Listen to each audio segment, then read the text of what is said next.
ओम पितृ देवताय नमः। नमस्कार, स्वागत है आपका। आज की वीडियो में हम पितृपक्ष में सुनी जाने वाली 3 कथाओं का रसपान करेंगे। चैनल पे यदि आप नए आए हैं तो चैनल को सब्सक्राइब करें, वीडियो को लाइक और शेयर करें।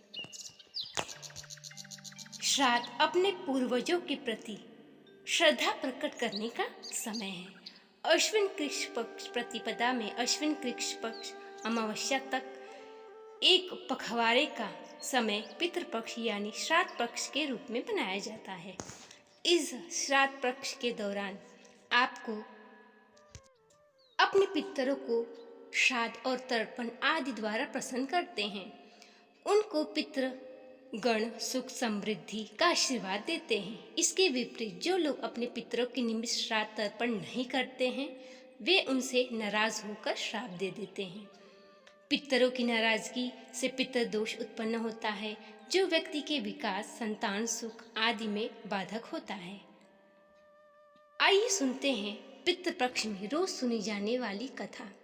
इस कथा को रोज सुनने से आपके पितृ प्रसन्न होते हैं और आपको पितृदोष से भी मुक्ति मिलती है। कथा के अनुसार एक समय की बात है, गणेश जी बालक रूप धारण कर एक गांव में घूम रहे थे। एक चम्मच में दूध और एक मुट्ठी चावल हाथ में लिए हुए कह रहे थे कि मेरी खीर बना दो, मेरी खीर बना दो। परंतु सारे लोग कहते कि इतने में कौन सी खीर बनेगी। इस प्रकार वह एक गरीब बूढ़ी अम्मा के घर गया।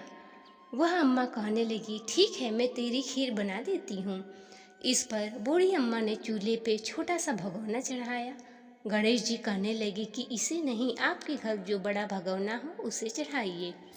बूढ़ी अम्मा ने वैसा ही किया और देखते ही देखते पूरा भगोना खीर से भर गया और खीर में अच्छी सुगंध आने लगी।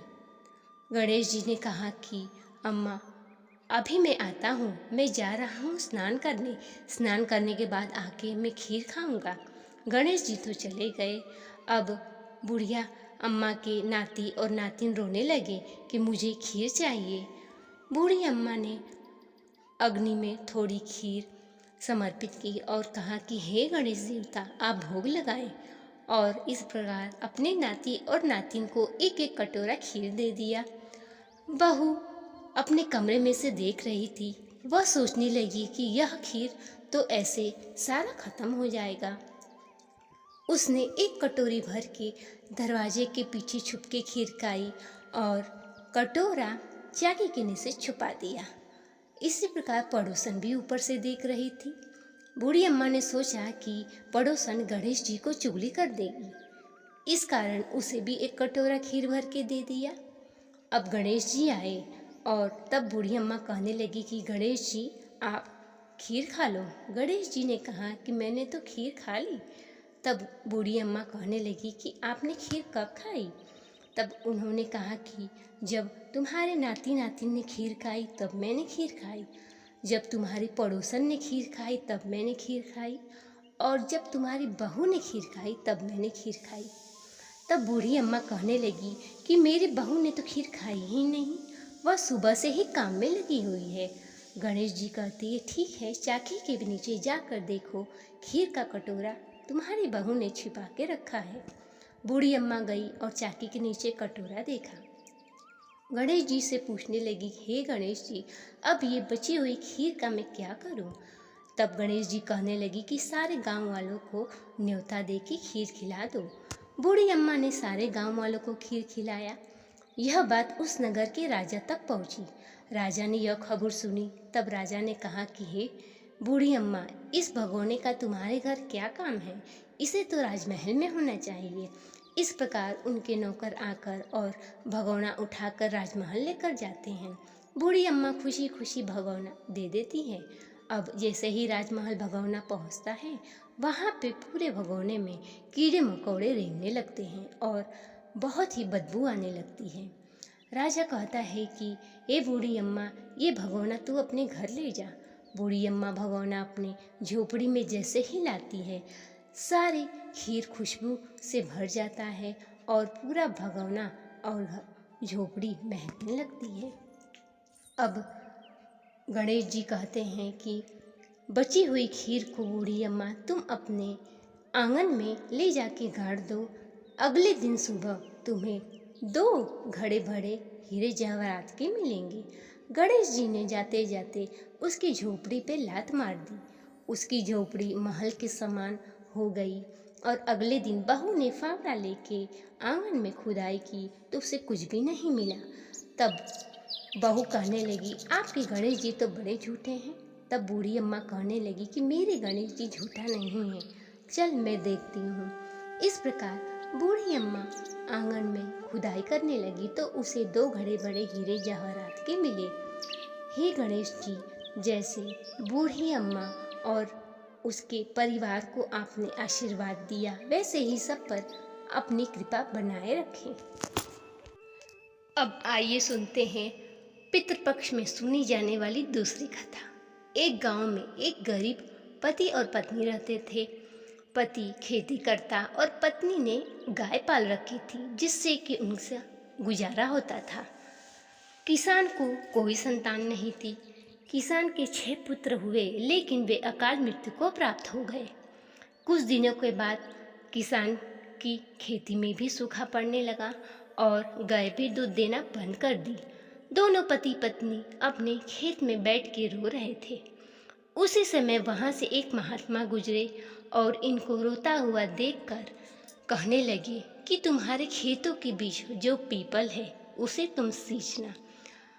रविवार का दिन छोड़ के बाकी 6 दिन पीपल में जल देना और शाम के समय दीपक जलाना। रविवार के दिन दूध से मिश्रित जल अर्पित करना। इस प्रकार वे पीपल सींचने लगे और शाम को दीपक जलाने लगे।